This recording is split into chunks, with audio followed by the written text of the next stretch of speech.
So I think Dr. Alka and Professor Mark also, both of them have covered beautifully the advantages and also other things. So I'll just share my views. I don't have any financial disclosures for this topic. Of course, we all know that the birth of micropulse was initially for the retina laser treatments. So you can see that when you do the PRP, you can see how bad the eye looks, the retina, there are a lot of scars. But when you do with the micropulse, almost there is no scars unless you do the fundus photo with the black and white pictures, you may be able to see, otherwise you can't see. The treatment paradigm has shifted for micropulse to a wide range, probably as we have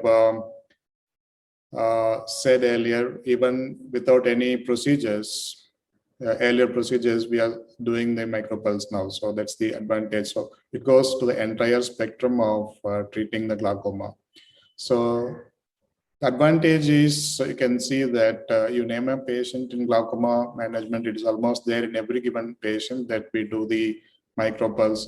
It's a large spectrum, almost covering the entire spectrum of glaucoma management.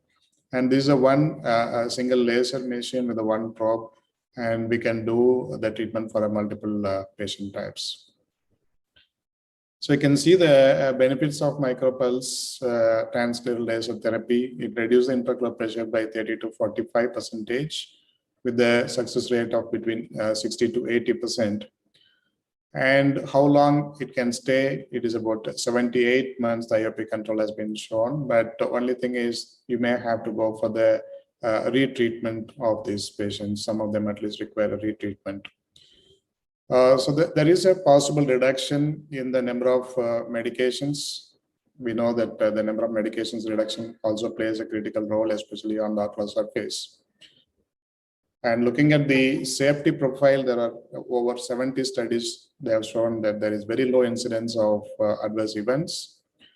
And as I mentioned earlier, about 30 to 45% of IOP reduction is seen in 60 to 85% of the patients, with a good durability of more than greater than 12 months, and it is versatile. And it is very easy to use. Professor has already shown how easy to use that the new probe. This is the old probe, how we used to use it, like 5 continuous sweeps for about 16 seconds. And the whole procedure is done within 160 seconds. So that means it's kind of less than 2 minutes. So the procedure is over, the patient is more comfortable than much other like stent procedures. So it is a very good way to look at the treatment.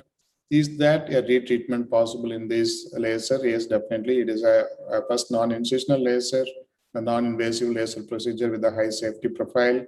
What is that we are bothered about is the thiazical eyes. We have it in the regular diode laser. So there is a huge advantage when you do this. Even if you repeat, there's no need to worry about the thiazical problems, thiasis eye problems. And when do we really do the retreatment? Probably about 6 to 8 weeks of the first treatment, then you can look at the retreatment. But later also, when the patient goes in for a failure, you can always do the retreatment procedures. These are some of the patients where we have done the laser procedure. So is that the TLT is advisable before the trabeculectomy or tube surgery? Yes, we all do that nowadays. It gives definitely good results. As Dr. Alka was mentioning, like before you do the trabeculectomy, where the IOPs are very high, like 40s and 50s, where you cannot do the trabeculectomy, you can do the cyclo procedure, TLT procedure, and once the patient is reaching about say 25 or 30, then you can comfortably do the trabeculectomy. What is that? The pitfalls, this is in our views, in a small setup, accumulating the patients, as we know, the probe may be used only for about say 45 minutes. And as the probe is slightly expensive as far as the Indian conditions are concerned, but this has to be worked against. There's a high variables. There are many variables to include in this. So I'm not going to talk about that in detail, but some people, you may feel that it is very costly, but then if you can accumulate the patients of about 4 or 5 patients, then the procedure is still viable. And the effectiveness is the one thing which we have to really look at it. In our scenario, Indian scenario, we have probably for 3 years, 2.5 years is the data that we have. And going in for the repeat procedures, we still do not know how many patients really requires a repeat procedure. We have to see that part of it. And regarding the visual acuity and the pupillary dilatation, some of us have come across this pupillary dilatation. That is mainly because of the probe misalignment at the limbal area. I believe the new probe, which has been well designed, that we will not have the pupillary dilatation and the visual acuity issues. That's what the company has come up with. Because the probe, we have had the pupillary dilatations. And there were some reports on the neurotropic corneal ulcers post-laser, but we haven't come across, till date, we haven't come across one. So I'll just share our results. We have started in the December month of 2018 till 2021. I have some results to show. So totally we have about 139 patients we have done. And of that, we have taken 115 eyes, but I have excluded the neovascular glaucoma from this and the pediatric eyes. So we have given the results of about 72 eyes. You can see this is the primary glaucoma of 51 numbers, and the remaining is the secondary glaucomas.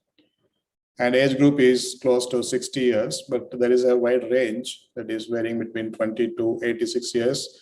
But if you can see that there is majority of them are over 50 years, that is 73.6% is over the age of 50. So what are the previous procedures done in these eyes is about 31%, 32% of them had a combined surgery earlier. Then we had 26.4% of them had almost, there was no other procedures done. These eyes are very bad eyes in the sense absolute glaucomas where we didn't go for any of the procedures because the patient wasn't willing for it. And about 23.6% of the eyes had a previous trabeculectomy. Looking at the anti-glaucoma medications and the intraocular pressure, you can see the table here. About 76.3% of the people were on between 3 and 4 medications. There is a majority of the group was that. And this is the follow-up. Of course, we had a little problem in the follow-up because the patients are coming from other states, and of course, few of them are from other countries. So we had some difficulty in 100% follow-up wasn't there. So looking at the intraocular pressure from the baseline was about 31 millimeters of mercury in our group of patients. So you can see the drop is 46% at the first visit. Then it goes on and up to, you can see that more than 2 years, it is about 2.5 years. 2.5 years, we can say roughly about 34% is the IOP drop. It's almost consistently between 35 to 40% is what we can look at. But probably some of the studies like Professor Mark's study and Dr. Anita's study has seen that the baseline IOP was probably a little lesser, so the IOP drop was looking a little lesser.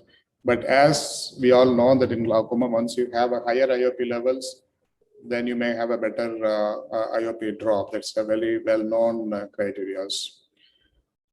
So this is very interesting to look at.